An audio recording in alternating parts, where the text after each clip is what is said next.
Montana Territory. Autumn, 1887. Nobody noticed what was happening in that stone shelter halfway up the ridge. From the outside, it looked primitive, half-buried, rough-cut stone, a low-sod roof that barely cleared the hillside. The kind of structure you'd walk past without a second thought. Inside, it was something else entirely. While her neighbors prepared for winter the way they always had, stacking cord after cord of firewood, sealing cracks with mud and cloth, bracing for the brutal cold they knew was coming, Sarah Henley was building something different. Something that didn't look like a home. Something that made people shake their heads and whisper when they passed by. They didn't understand what she was doing, and she wasn't trying to explain. But when the blizzard came, when the temperature dropped to 18 below zero and the wind turned every conventional cabin into a battle for survival, that strange stone shelter became the warmest place for 50 miles. This is the story of how one widow, working alone with her 2 children, engineered a solution that the territory's most experienced builders had dismissed as foolish. How she combined observation, necessity, and quiet determination to create something that would outlast mockery, outlast doubt, and ultimately outlast the worst winter Montana had seen in a decade. Before we begin, if you're here because you believe old solutions still have something to teach us, hit that subscribe button. Every week, we bring you real frontier techniques that worked when life depended on it.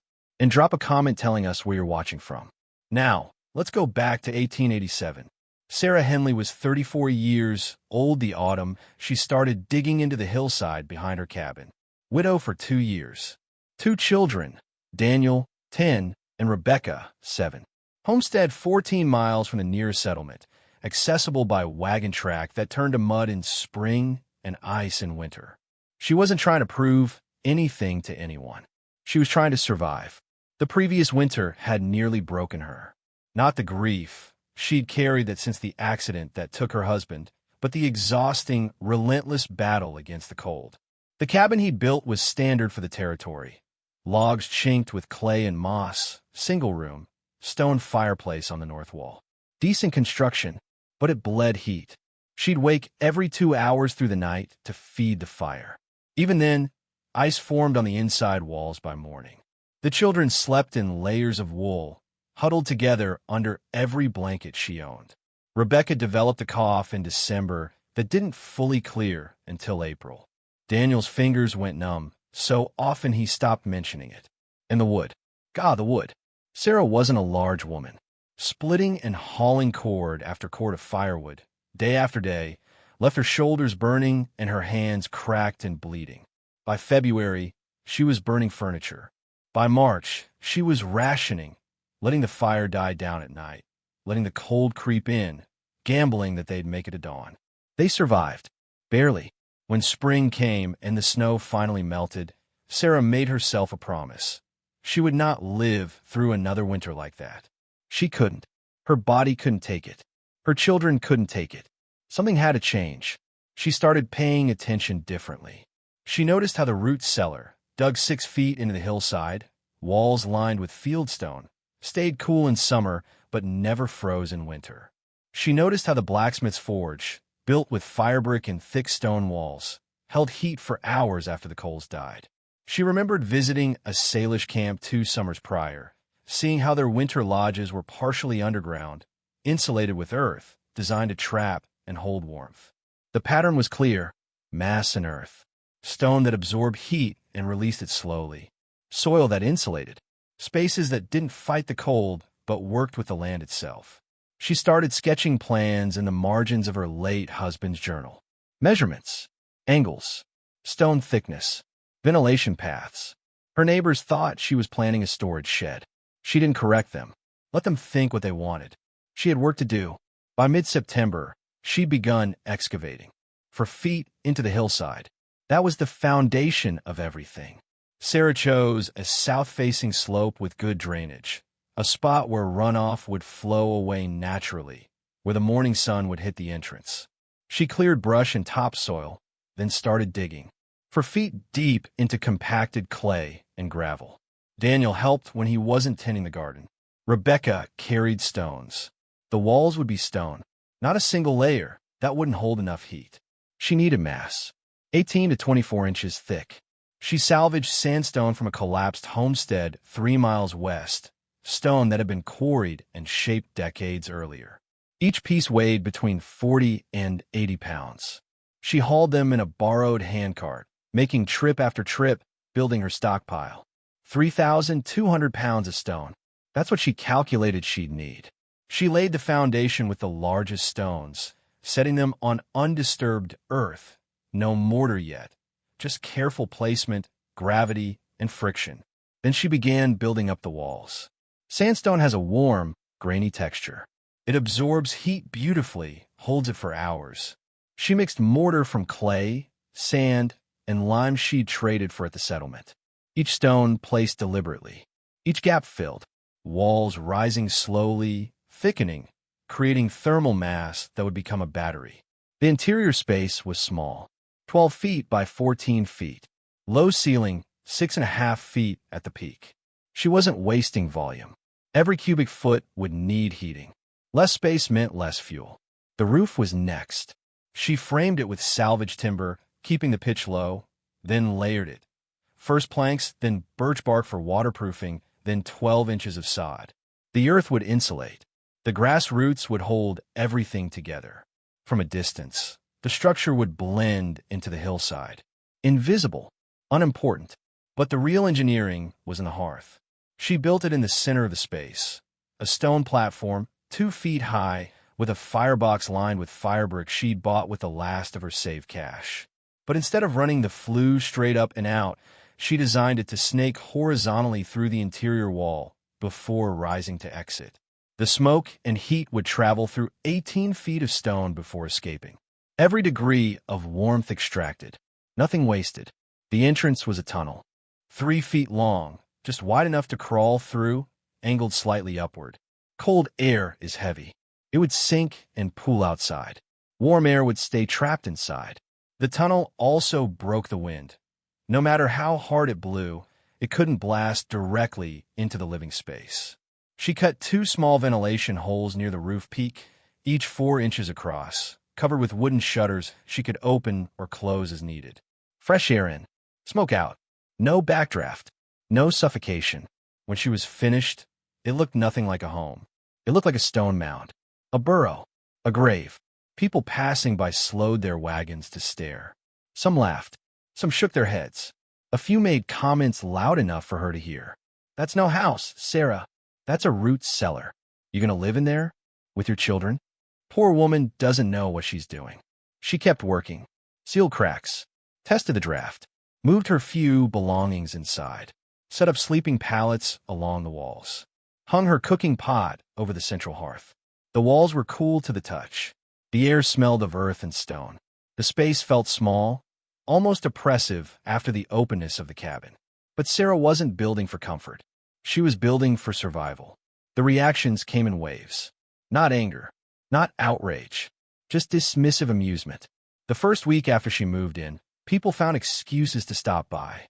Curiosity disguised as neighborly concern. They'd stand at the entrance. Few bothered to crawl through the tunnel and peer into the dim interior. "It's dark in there, Sarah. Feels like a cave. This is where the children sleep?" She answered plainly. "Yes, it's dark. Yes, it's small. Yes, her children sleep here. And yes, it's warm." She didn't defend herself. Didn't explain the thermal mass calculations she'd worked through or the way stone radiates heat long after a fire dies. She just nodded and went back to her work. Elias Pritchard, a carpenter from the settlement who'd built half the cabins in the territory, stopped by in early October. He walked the perimeter, knocked on the stone walls, examined the sod roof. Then he turned to her with something close to pity. "You're wasting good stone on a hole in the ground, Mrs. Henley.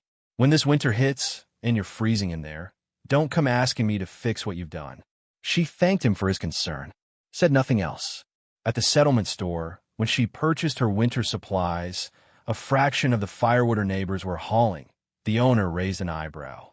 "That little fire pit in your shelter, that gonna heat the whole place?" "It will," she said. He smirked, wrote up her order, didn't argue. The worst came from the women at the Sunday gathering. She overheard them outside the chapel, voices low but not low enough. "Those poor children. living in the ground like animals. She doesn't know better. Someone should talk to her. Let her learn the hard way. Rebecca heard them too. Asked her mother that night why people thought they were living wrong. Sarah held her daughter close, smoothed her hair, and said, "People fear what they don't understand. We're not doing anything wrong. We're doing what works." But the doubt crept in anyway. Late at night, lying on her pallet, staring at stone walls she'd built with her own hands, Sarah wondered if they were right. If she'd made a terrible mistake. If her pride, or stubbornness, or desperation had led her to build something that would fail her children when they needed it most. She didn't know yet. Winter hadn't come, but it was coming. Late January, 1888. The temperature began dropping on a Tuesday morning. Not gradually, not gently, like a door slamming shut. By noon, the mercury had fallen to 12 degrees Fahrenheit. By sunset, it was 4 below zero. By midnight, 18 below. And then the wind came. It started as a low moan across the ridge, then built into a howl that shook structures and bent trees. Gusts hit 40 miles per hour, sometimes higher, driving snow horizontally, erasing the horizon, turning the world into a white void. Visibility dropped to 10 feet, then 5, then nothing. The snow fell for 36 hours straight. 31 inches total accumulation. Drifts piled 6 feet high against north-facing walls, buried fences, swallowed pathways. Inside conventional cabins across the territory, families fought for survival. Fires roared day and night, consuming wood at terrifying rates. But the heat didn't stay. It rose to the ceiling, leaked through gaps in the logs, was sucked away by the wind screaming through every crack and crevice. Families huddled within 3 feet of the hearth, wearing every piece of clothing they owned, and still shivered. Chimneys couldn't handle the wind. Smoke backed up, filled rooms, forced people to choose between suffocation and freezing. Some extinguished their fires entirely, opened windows to clear the air, then scrambled to relight while their homes plunged into brutal cold. Wood supplies dwindled. What had seemed like enough for the winter was disappearing in days. People started burning furniture, fence posts, anything that would combust. 2 miles east of Sarah's shelter, the Calloway family lost part of their roof. A gust tore through a weak seam, peeled back shingles and boards, let snow pour into the cabin. They stuffed the gap with blankets and skins, but the damage was done. Cold air poured in all night. For miles west, the Morgans ran out of dry wood by day 3. Everything they had left was snow-covered, frozen, impossible to ignite. They burned their children's books, their daughters' wooden toys, anything to keep the fire alive. Stay with me, because what happened next humbled the entire settlement. Inside Sarah Henley's stone shelter, the blizzard was a distant sound. She lit the fire twice a day, morning and evening. Small fires, 8 pounds of wood each, burning clean and hot in the central firebox.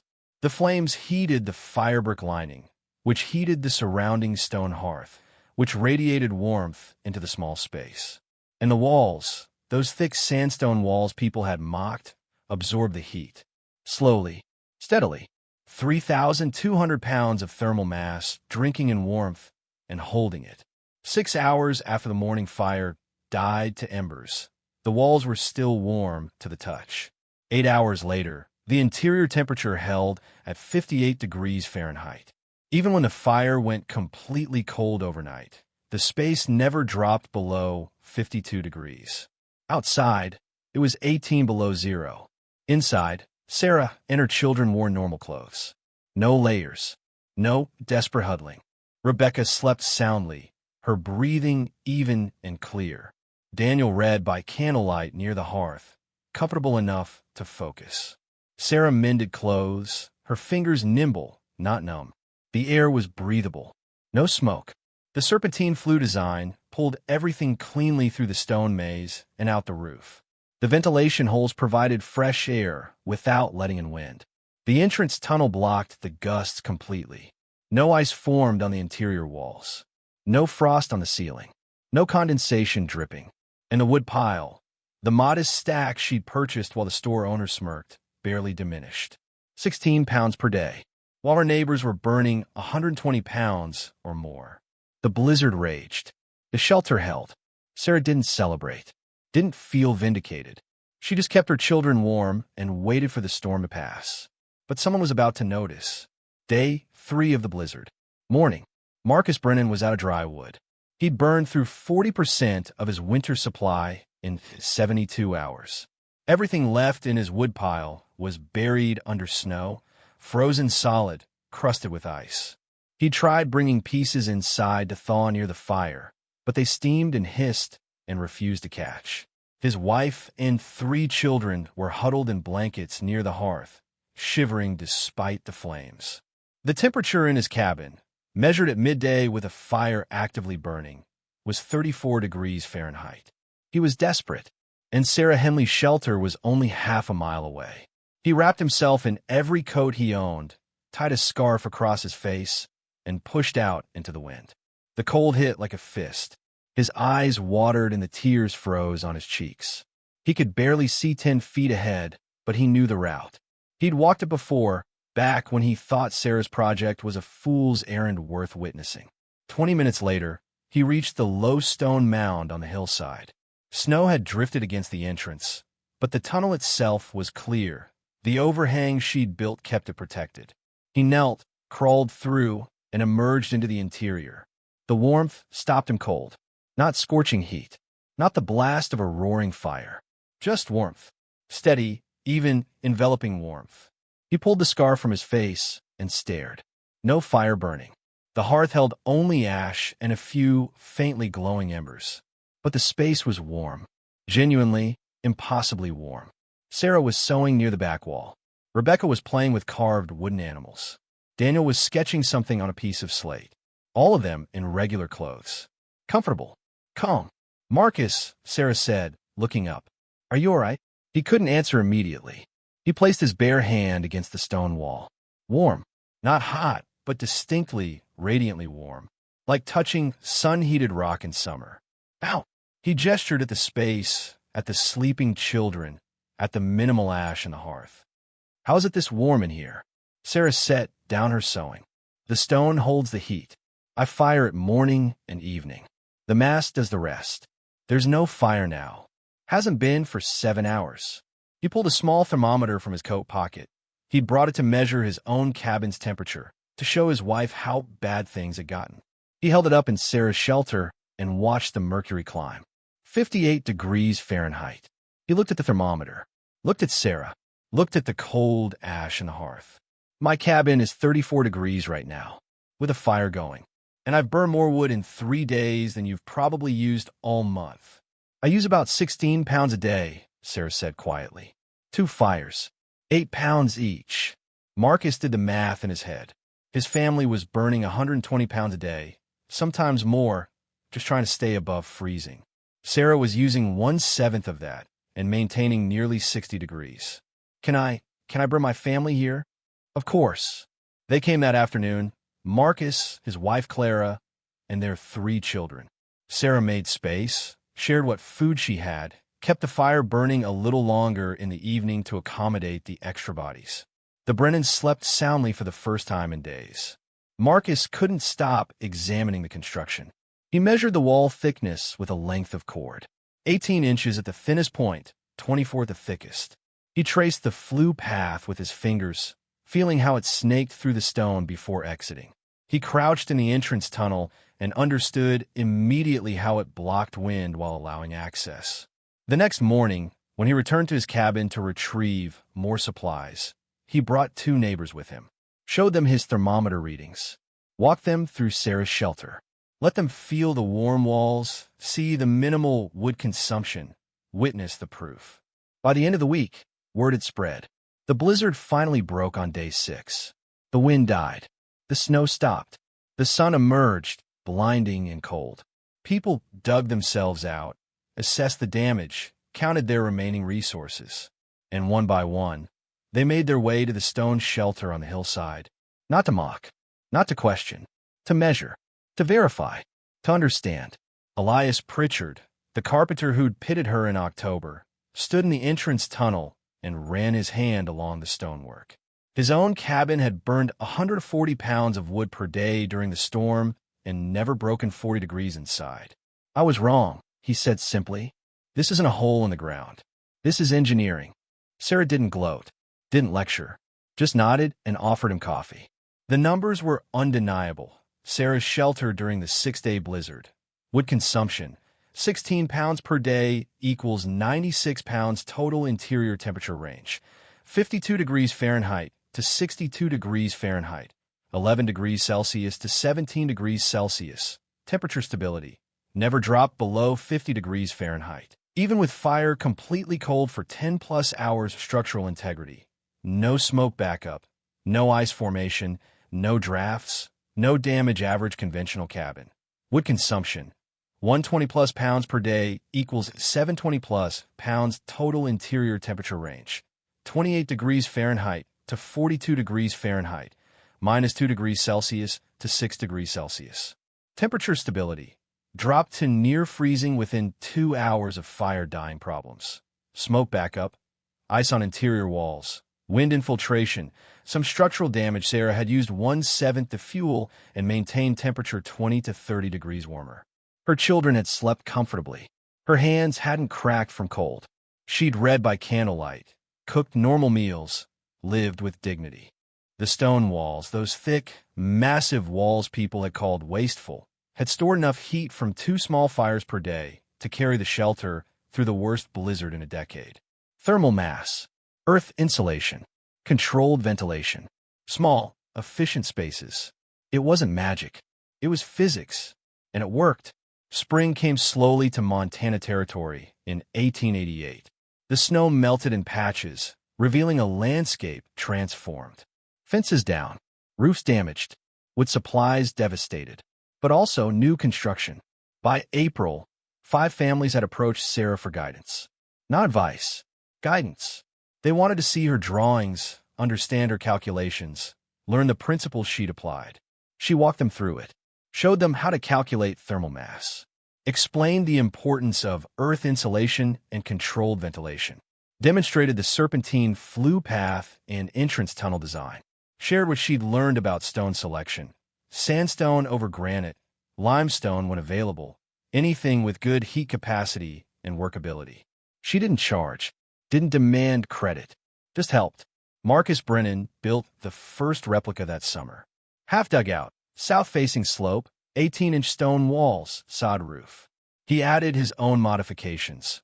A larger interior space for his family of 5, a secondary sleeping chamber dug deeper into the hillside, a small stone bench along one wall that doubled as thermal mass.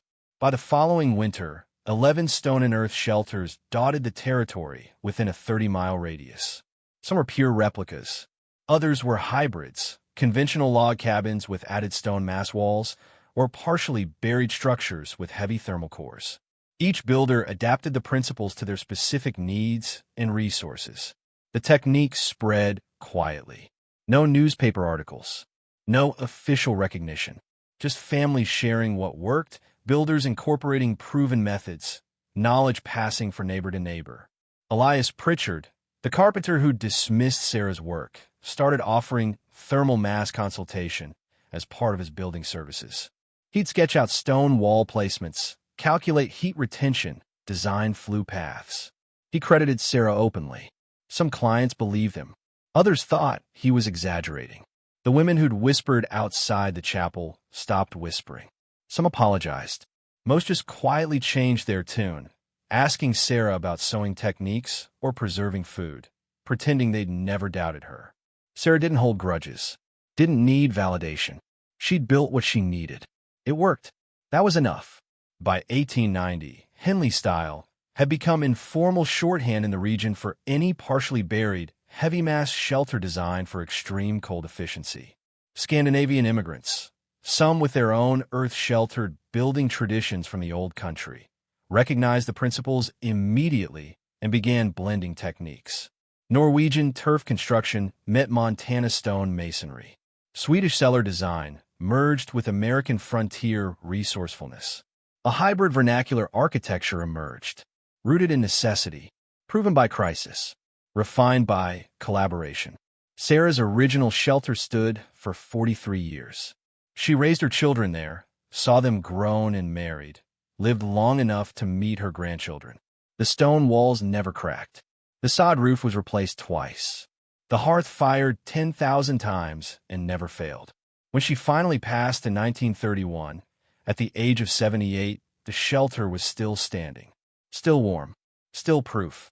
Because here's what Sarah Henley understood that her critics missed. Wisdom isn't always loud. The best solutions don't announce themselves with fanfare or demand recognition. They prove themselves quietly, in crisis, when nothing else works. She didn't invent thermal mass, didn't discover earth insulation, didn't create the concept of small, efficient spaces. Humans have been using these principles for thousands of years, in root cellars, in indigenous winter lodges, in old-world stone cottages, in practical solutions born from necessity across every cold climate on Earth. Sarah just paid attention, observed what worked, applied it with precision, and built something that saved her family when it mattered most. The mockery didn't matter. The doubt didn't matter. The skepticism of experts and the whispers of neighbors. None of it mattered. What mattered was this. When the temperature dropped to 18 below zero and the wind howled and the snow buried the world, her children slept warm. That's engineering. That's survival. That's wisdom. And it started with one woman digging into a hillside, building something people laughed at, until it saved her life. Where are you watching from? And what's the coldest winter you've ever faced? Drop a comment below. And if this story taught you something, hit that subscribe button. Every week, we bring you real techniques that worked when nothing else could. Educational disclaimer: this content is historical and educational in nature. The building techniques depicted reflect 1880s frontier practices in Montana Territory and are presented for documentary and informational purposes only. Modern construction requires adherence to local building codes, engineering standards, safety regulations, and professional consultation. Do not attempt to replicate historical building methods without proper permits, structural engineering review, and compliance with contemporary safety standards. Thermal mass construction, earth shelter design, and alternative heating systems should only be undertaken with qualified professional guidance. This video does not constitute building advice, engineering consultation, or safety instruction. Always consult licensed professionals before beginning any construction project.